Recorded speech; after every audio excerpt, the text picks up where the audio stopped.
अच्छा स्टूडेंट्स, अब हम स्टार्ट करते हैं with the physical properties of alcohol.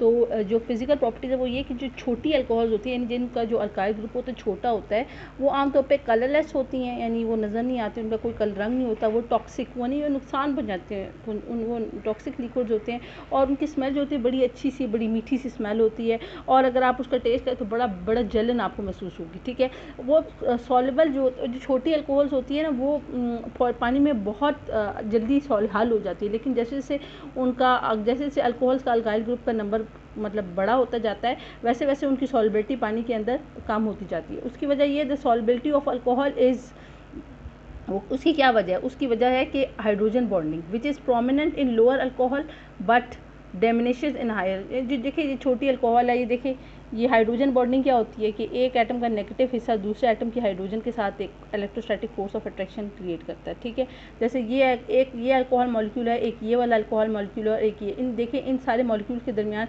इसका ऑक्सीजन जो है इसकी हाइड्रोजन के साथ electrostatic force of attraction create किया गया है, इसका इसके साथ क्रिएट कर रहा है, इसका इसके साथ। ठीक है, इसी तरह पानी के मॉलिक्यूल्स में आपको पता है कि जो हाइड्रोजन बॉन्डिंग मौजूद है। आप ये पानी का मॉलिक्यूल है, ये अपने दूसरे मॉलिक्यूल के साथ हाइड्रोजन बॉन्डिंग क्रिएट किए हुए। ठीक है, ये इसके साथ किए हुए, लेकिन जब ये अल्कोहल पानी के अंदर डिजोल्व होती है तो अल्कोहल और पानी के मॉलिक्यूल्स के दरमियान में हाइड्रोजन बॉन्डिंग क्रिएट होती है। यानी लेट्स सपोज अल्कोहल का ये वाला जो ऑक्सीजन है, ये इस वाले हाइड्रोजन के साथ हाइड्रोजन बॉन्डिंग क्रिएट करेगा। तो इसी वजह से जो छोटी अल्कोहल्स के अंदर ये होता है कि जितनी छोटी अल्कोहल का मॉलिक्यूल होता है उतना ही उनके अंदर हाइड्रोजन बॉन्डिंग स्ट्रॉन्ग होती है, उनके अपने अंदर हाइड्रोजन बॉन्डिंग स्ट्रॉन्ग होती है। तो जब ये पानी के अंदर हल होते हैं तो पानी के साथ भी इनकी हाइड्रोजन बॉन्डिंग स्ट्रॉन्ग होती है, लेकिन जो बड़ी अल्कोहल होती है उनके अंदर हाइड्रोजन बॉन्डिंग वीक होती जाती है।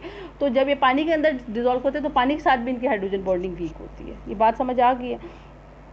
तो इसकी यही वाली वजह उन्होंने नेक्स्ट पे बताई है, मेल्टिंग एंड बॉइलिंग पॉइंट्स। अच्छा, इस यही वजह उन्होंने यही बता, देखिए आपको पता है कि which is prominent in lower alcohol but diminishes in higher alcohol. ठीक है, अब जहाँ तक इनकी मेल्टिंग एंड बॉइलिंग पॉइंट की बात हो रही है अल्कोहल की, तो जो छोटी वाली अल्कोहल्स होती हैं, छोटी जिनके यानी जिनका अल्काइल ग्रुप छोटा होता है, उनके दरमियान हाइड्रोजन बॉन्डिंग्स होती हैं। ठीक है, और हाइड्रोजन बॉन्डिंग आपको पता है एक बहुत पावरफुल फोर्स ऑफ अट्रैक्शन होती है। तो इसी वजह से छोटी वाली अल्कोहल्स का जो मेल्टिंग एंड बॉइलिंग पॉइंट होता है वो are higher than the corresponding alkanes, यानी अल्कोहल का जो अल्काइल ग्रुप है, जितनी जो भी अल्काइल ग्रुप होता है उतने कार्बन का अगर आप अल्केन से उस अल्कोहल को कंपेयर करेंगे तो आपको पता चलेगा कि अल्कोहल के का melting and boiling point higher है देन द करस्पॉन्डिंग। मिसाल के तौर पे अगर आप मिथाइल अल्कोहल है ना, तो आप उसका melting and boiling point compare करेंगे विद द मीथेन, तो आपको पता चलेगा कि मिथाइल अल्कोहल का मेल्टिंग एंड बॉइलिंग पॉइंट ज़्यादा है।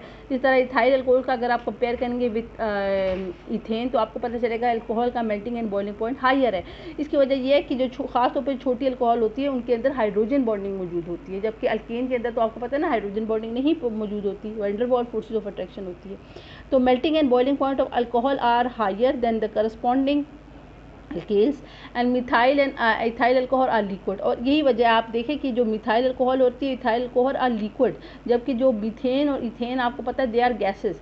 This is also due to the hydrogen bonding which is present in alcohol but absent in alkanes.